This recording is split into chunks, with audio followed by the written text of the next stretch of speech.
Halo Sobat Invest, kali ini gue akan share kepada kalian semua tips bagaimana cara kita untuk mengenali harga saham lagi murah atau mahal.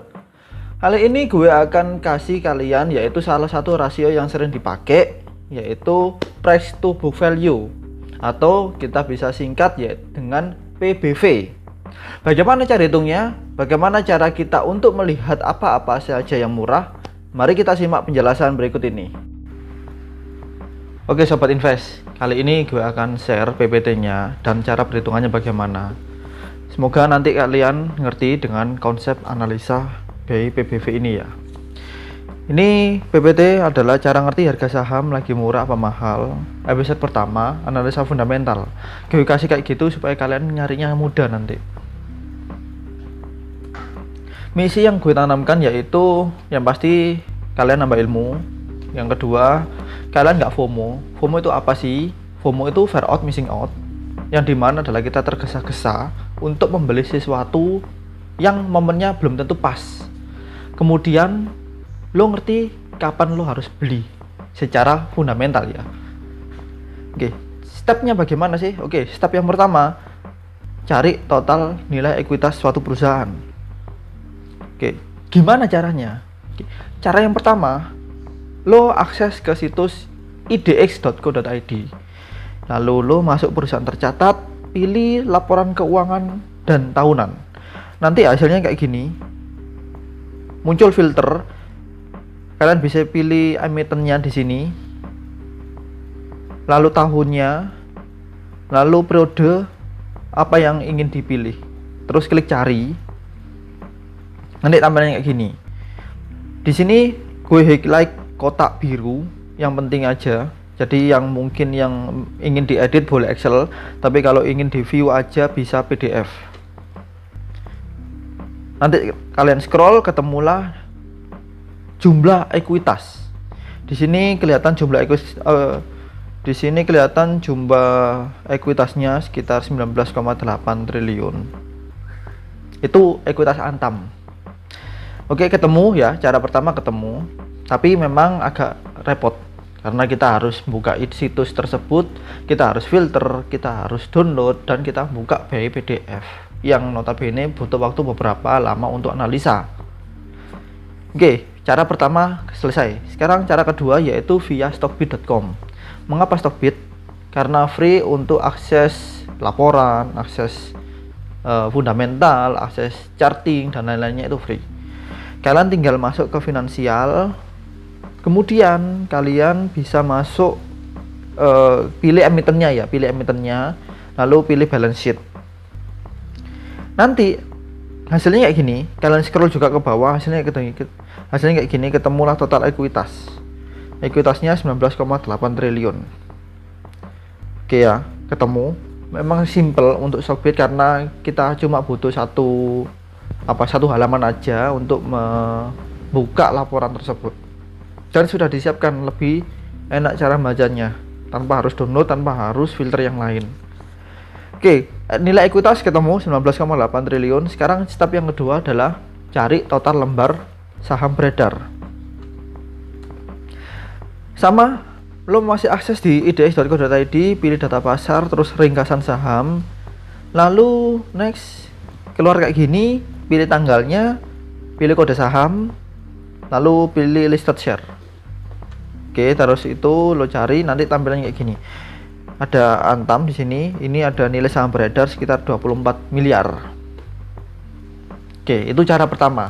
Cara yang kedua, masih di situs yang sama, kita akses ke stockbit.com, masuk finansial, lalu pilih kode emitennya Antam, terus balance sheet lagi,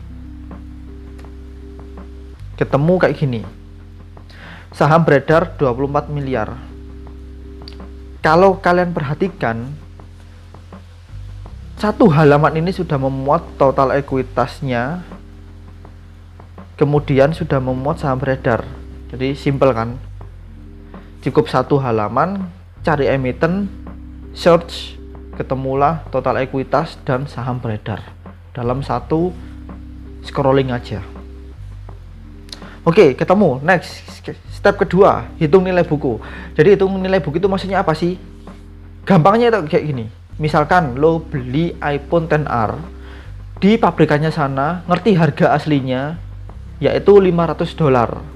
Masuk ke Indo, harganya jadi $900 karena beberapa biaya dan lain-lainnya. Misalkan ada yang jual iPhone XR harga $600, lo mau jual atau mau beli? Lo mau beli atau lihat aja? Pasti mau beli kan? Karena kenapa? Karena murah. Tahu dari mana? Ya tahu dari harga pabrikan sana $500. Misalkan lo dikasih harga $1000, mau beli apa enggak? Yang pasti enggak kan? Karena kita udah tahu harga murahnya berapa. Nah, kayak gitulah nilai buku itu gambarannya. Oke, rumusnya total ekuitas dibagi total saham beredar atau total lembar saham beredar. Kita masukkan ke rumus, ketemulah 19,8 triliun dibagi 24 miliar, ketemunya 825. Jadi Antam untuk nilai bukunya itu dihargai 825. Kalau di bawah harga tersebut itu murah banget. Kalau di atas ya sampai 1000-an lah, itu tergolong middle. Tapi kalau udah di atas 1500, di atas 1500, di atas 2000 itu tergolong mahal. Oke, 825 kita keep nilainya. Kita masuk ke step ketiga, yaitu hitung PBV. Rumusnya apa? Harga saham dibagi nilai buku. Harga saham Antam per tanggal 14 Juni 2021 yaitu 2.410 per lembar. Kita masukkan ke rumus. Kita dapatkan PBV-nya 2,9. Oke, sebelum kita nyimpulkan ini murah atau mahal, kita lihat dulu syarat PBV-nya bagaimana. Syarat harga saham murah itu ketika PBV-nya di bawah 1 itu murah. Tapi kalau PBV-nya di atas 1, seterusnya itu mahal. Jadi, Antam saat ini nggak mahal. Sedang mahal. Sedang mahal kan? Dan belum ada flash sale. So, jangan dibeli. Cari emiten yang lain, analisa lagi kayak gini. Murah apa tidak kayak gitu. Jadi akhir kata, PBV itu adalah price to book value.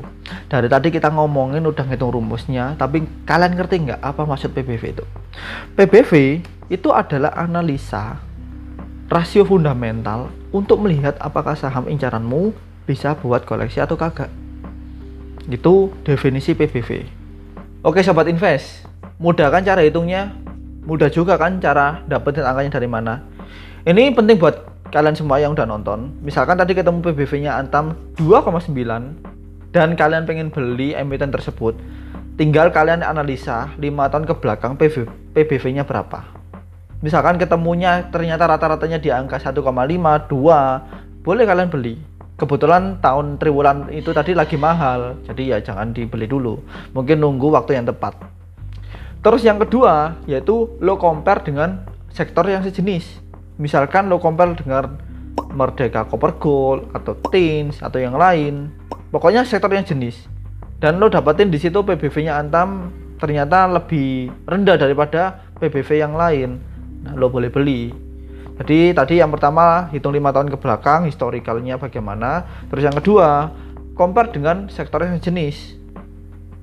Oke kan, mudah kan? Kalau lo ada pertanyaan, lo boleh DM gue di Instagram ataupun komen di YouTube. Sekian video dari gue, semoga kalian menikmati dan bermanfaat untuk kalian semua. Sampai jumpa.